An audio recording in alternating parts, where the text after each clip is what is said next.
पंचांग के अनुसार आषाढ़ मास के शुक्ल पक्ष की एकादशी 5 जुलाई को शाम 6:58 से शुरू होगी, जो 6 जुलाई को रात 09:14 पर समाप्त होगी।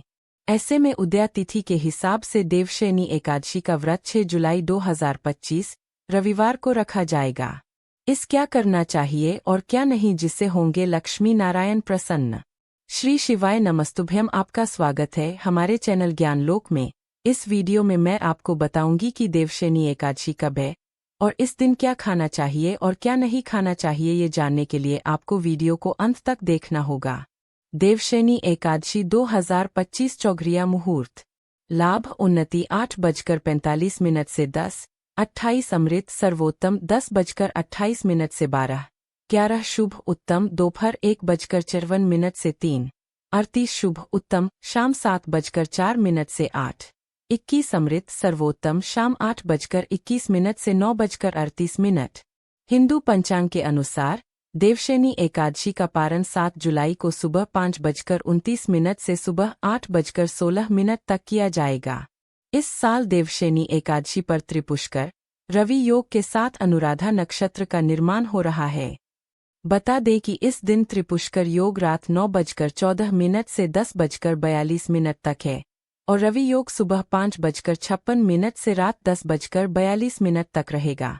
इस अवधि में भगवान विष्णु की पूजा करने से कई गुना अधिक फलों की प्राप्ति हो सकती है। भगवान शिव संभालते हैं। इसके साथ ही भगवान विष्णु देवउठनी एकादशी को जाग जाते हैं। इन 4 माह के दौरान किसी भी तरह के मांगलिक कार्यों को करने की रोक होती है। ऐसे में देवशयनी एकादशी 6 जुलाई को है और देवउठनी एकादशी 1 नवंबर 2025 को होगी। देवशयनी एकादशी का धार्मिक महत्व। मान्यता है कि भगवान विष्णु देवशयनी एकादशी से योग निद्रा में चले जाते हैं। इस समय में वे पाताल लोक में निवास करते हैं। अपने परम भक्त असुरराज बलि को दिए वचन के अनुसार भगवान विष्णु 4 माह के लिए पाताल लोक में रहते हैं। देवशयनी एकादशी के दिन से चातुर्मास शुरू हो जाता है, जो देवउठनी एकादशी तक रहता है। देवउठनी एकादशी से मांगलिक कार्य प्रारंभ हो जाते हैं। पूजा विधि। 1. इस दिन सूर्योदय से पहले जागकर दैनिक कार्यों से निवृत्त होकर स्नान करके साफ सुथरे वस्त्र धारण करें। 2. एक चौकी पर नया कपड़ा बिछाकर भगवान श्री विष्णु की प्रतिमा स्थापित करें। 3. इस दिन श्री विष्णु को प्रसन्न करने के लिए उनका पंचोपचार या षोडशोपचार विधिवत पूजन करें। 4. भगवान विष्णु को पीला रंग अधिक प्रिय है, अतः पूजन के समय उन्हें पीले रंग के पुष्प चढ़ाएं। 5. विष्णु जी की पूजा करते समय धूप दीप जलाएं। 6. श्री विष्णु की कथा का वाचन करें। 7. पूजन के बाद विष्णु जी और लक्ष्मी जी की आरती करें। 8. पूजन के उपरांत पीले रंग की मिठाई अथवा पीले फलों का भोग लगाएं। 9. श्री विष्णु का निवास पीपल और केले के वृक्ष में भी माना गया है, अतः इन पेड़ों की पूजा अवश्य करें और जल भी चढ़ाएं। 10. भगवान श्री विष्णु के नामों का अधिक से अधिक जाप करें। श्री विष्णु सहस्त्रनाम स्तोत्र का पाठ करें। देवशयनी एकादशी का व्रत भगवान विष्णु को समर्पित होता है और इस दिन से लेकर 4 महीने तक भगवान विष्णु योग निद्रा में चले जाते हैं।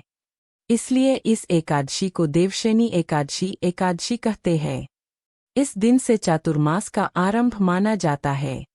इस बार देवशयनी एकादशी 6 जुलाई को है। इस दिन से लेकर अगले 4 महीने तक भगवान विष्णु और समस्त देवतागण शयन के लिए चले जाते हैं। देवशयनी एकादशी के व्रत का खास महत्व शास्त्रों में बताया गया है और यह साल की सभी प्रमुख एकादशियों में से एक मानी जाती है।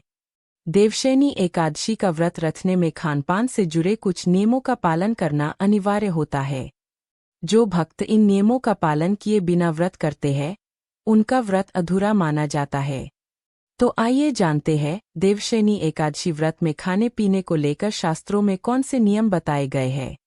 आप भी नीचे बताए गए नियमों को ध्यान में रखकर व्रत रखेंगे तो आपको देवशयनी एकादशी के व्रत का संपूर्ण लाभ प्राप्त होगा। देवशयनी एकादशी के व्रत में क्या खाएं। 1. इस पवित्र एकादशी व्रत में केवल सात्विक और शुद्ध फलाहारी आहार को मान्यता दी गई है। 2. इस दिन व्रती ताजे फल जैसे केले, सेब, अनार, अंगूर, पपीता आदि का सेवन कर सकते हैं। 3. साबूदाना, शकरकंद और उबले आलू को सेंधा नमक डालकर खाया जा सकता है।